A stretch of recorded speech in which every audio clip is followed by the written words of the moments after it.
Hello everyone. In this video, I'm going to teach you one very important element of directing, that is motivation. After going through this topic, you will be able to understand the concept of motivation and you will develop an understanding of the features of motivation. First of all, we'll discuss a case study. She is Rashmi Joshi.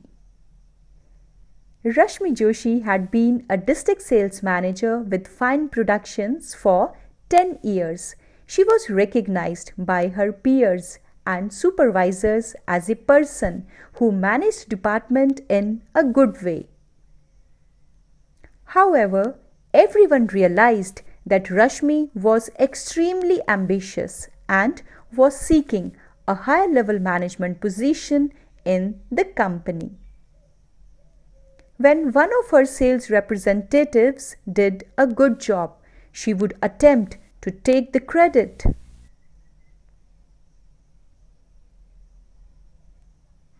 However, if a problem arose, she thought it was not her fault.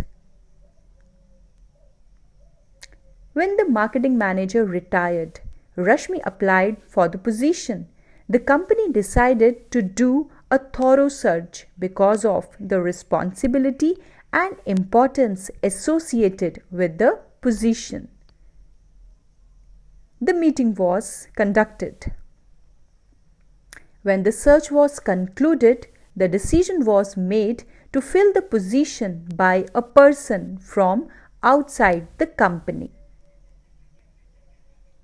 The consensus of top management was that Rashmi, although a good district sales manager, might have difficulties in working with her new peer groups. They felt that she might displease the other managers if she tried to take credit for their work, and as a result, their performance would suffer. Rashmi was heartbroken. She had wanted that particular job for a long time and had dedicated all her energies towards obtaining it. She became very despondent and her work deteriorated. She became really sad. The department functioned in spite of her, not because of her. Decisions were made slowly, if at all, and she began to be late with her sales reports. Although her sales staff continued to be productive, Rashmi could not take the credit. When the new marketing manager took over, one of the first major problems that he confronted was how to motivate and inspire Rashmi to her former level of performance. He recognized that Rashmi had been with the company for a long time, but something had to be done to motivate her to perform really well. He wanted to make Rashmi a motivated employee. The case of Rashmi reveals an important fact of managerial work. It is not always possible to get the best of work from employees merely by exercising the formal authority. So certain questions need to be answered. These are: what makes people to behave the way they do? Why are some people reluctant to do the work though they have ability to do? What should be done to make people work effectively? All these questions need to be answered. For answering these questions, a manager should try to develop insights into causes of behavior of people. A manager may come across highly committed and hardworking staff or lazy, evasive and superficial workers. He or she may wonder what to do with workers not willing to work to their potential. Psychologists say it is motivation. Yes, it is motivation which stimulate people to take up work voluntarily. आप यहाँ पे ध्यान दीजिए कि वो motivation ही है जो लोगों को स्टिमुलेट करता है कि वो काम को करें अपनी खुद की इच्छा से, किसी के फोर्स करने पे नहीं.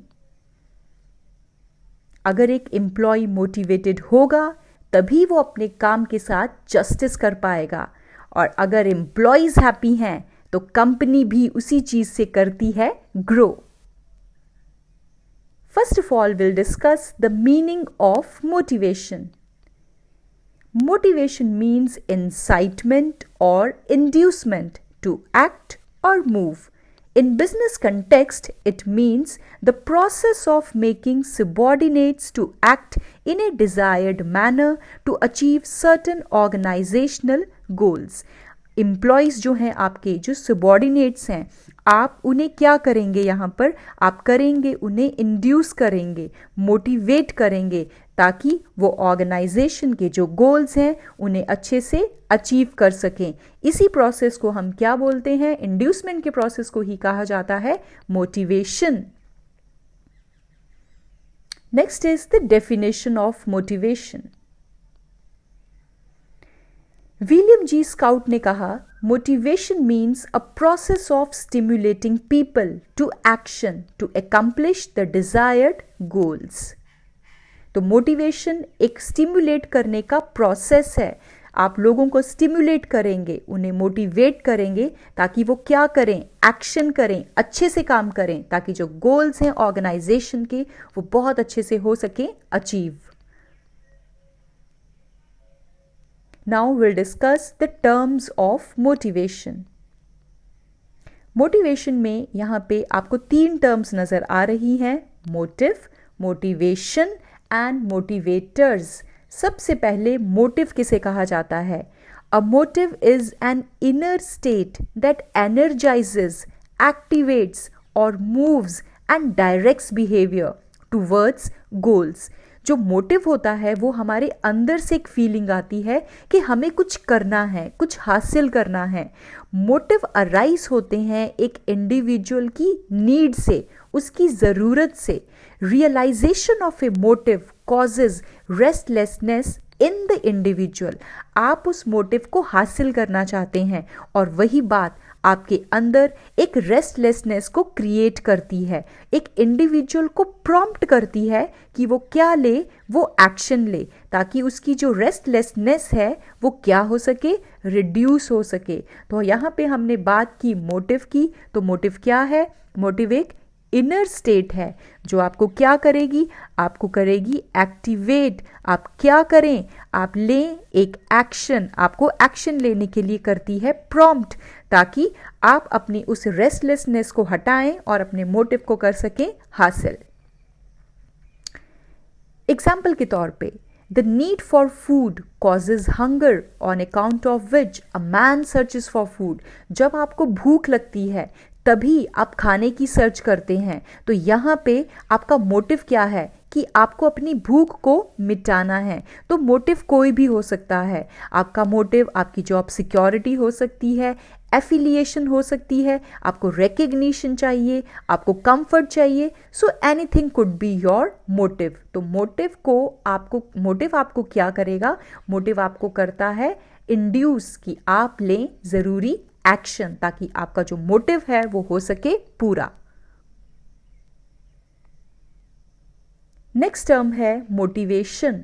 मोटिवेशन एक प्रोसेस है. It is the process of stimulating people. लोगों को स्टिम्युलेट करना, उन्हें मोटिवेट करना, वो प्रोसेस जो है उसे हम कहते हैं मोटिवेशन. क्योंकि मोटिवेशन के ही थ्रू आप अपने डिजायर्ड गोल को क्या कर पाएंगे? एकम्प्लिश. तो आपके डिजायर्ड गोल्स जिस प्रोसेस से एकम्प्लिश होते हैं वो होता है motivation. Motivation depends upon satisfying needs of people. Next is the motivators.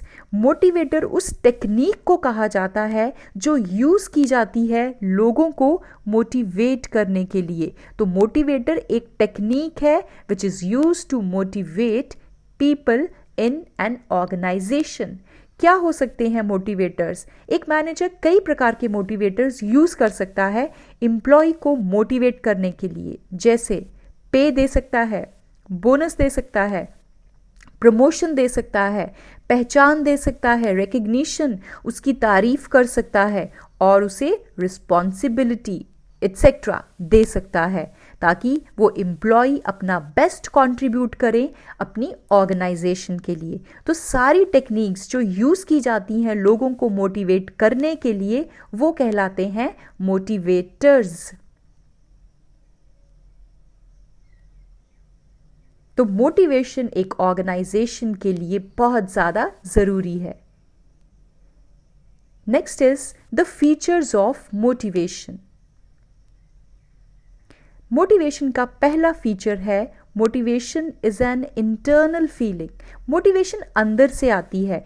जब तक कि आप खुद मोटिवेट नहीं होंगे, अंदर से आपके ये फीलिंग आना शुरू नहीं होगी कि मुझे अपनी एक नीड को सेटिस्फाई करना है, तब तक आप किसी भी काम के साथ जस्टिस नहीं कर पाएंगे। The urge, drives, desires, aspirations, striving or needs of human being which are internal influence the human behavior. So it is an internal feeling. It cannot be forced. Employees पे motivation force नहीं की जा सकती, ये तो अंदर से आने वाली एक feeling है। Example, employees may have the urge for possessing comfortable house or the new car, respect, recognition, etc. तो ये सारी चीज़ें जो हैं ये हमारी इंटरनल फीलिंग होती हैं। मोटिवेशन का सेकंड फीचर है कि मोटिवेशन प्रोड्यूसेस गोल डायरेक्टेड बिहेवियर। मोटिवेशन लोगों के अंदर एक ऐसा बिहेवियर क्रिएट करता है कि वो अपने गोल को कर पाते हैं अचीव। मोटिवेशन, जो मोटिवेटेड पर्सन होता है उसको आपको सुपरवाइज करने की ज़रूरत नहीं पड़ती, क्योंकि वो अपने आप अपने काम को अच्छे से करता है। He will always work in desired manner. Example के तौर पे, if a person has a motive to get promotion, he will work efficiently to get it. आप जब मोटिवेटेड होते हैं तो आपको खुद पता है कि मुझे अपने गोल को हासिल करना है, तो गोल को हासिल करने के लिए मुझे करना पड़ेगा हार्ड वर्क। जो भी आप एफर्ट्स लगाएंगे वो आपके अंदर से खुद आएंगी, आप खुद मेहनत करेंगे, आपको किसी और को सुपरवाइज करने की ज़रूरत नहीं पड़ेगी।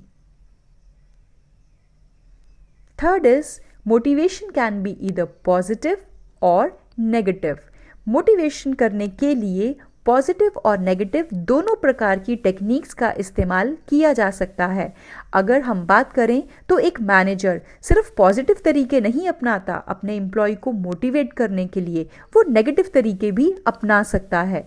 पॉजिटिव अगर मोटिवेशन की बात की जाए तो उसके एग्जाम्पल हैं उसकी तनख्वाह में इंक्रीज करना, इंक्रीज इन पे, उसे प्रमोशन देना या उसे पहचान देना, रिकग्निशन। दूसरी ओर अगर हम नेगेटिव मोटिवेशन की बात करें तो वहाँ पे एक मैनेजर अपने एम्प्लॉय को पनिशमेंट दे सकता है, उसके इंक्रीमेंट को रोक सकता है, उसे धमका भी सकता है। तो इस प्रकार से आप पॉजिटिव और नेगेटिव दोनों ही प्रकार के तरीकों को, टेक्निक्स को यूज़ कर सकते हैं अपने एम्प्लॉयज़ को इंड्यूस करने के लिए, ताकि वो एक डिज़ायर्ड वे में अपने काम को करें और अपनी ऑर्गेनाइजेशन के गोल्स को अचीव कर सकें। And the next feature is motivation is a complex process. हम सब जानते हैं कि जितने भी एक ऑर्गेनाइजेशन में काम करने वाले इंडिविजुअल्स हैं वो सब अलग अलग तरह के हैं, उनकी ज़रूरतें अलग हैं, उनकी इच्छाएं अलग हैं, उनके रिएक्शंस भी अलग अलग हैं। इसीलिए हर एक इंडिविजुअल पर आप सेम तरीका अपना पाएंगे, एक ही टेक्निक सब पे अप्लाई हो जाएगी ये ज़रूरी नहीं है।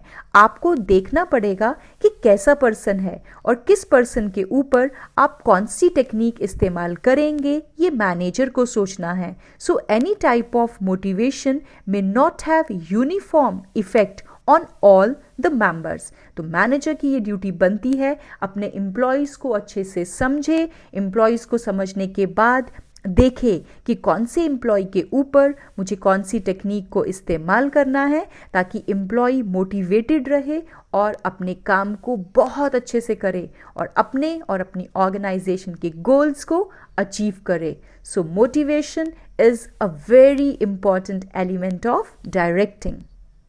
आई होप आपको अच्छे से आज का टॉपिक समझ आया है. Thanks for watching.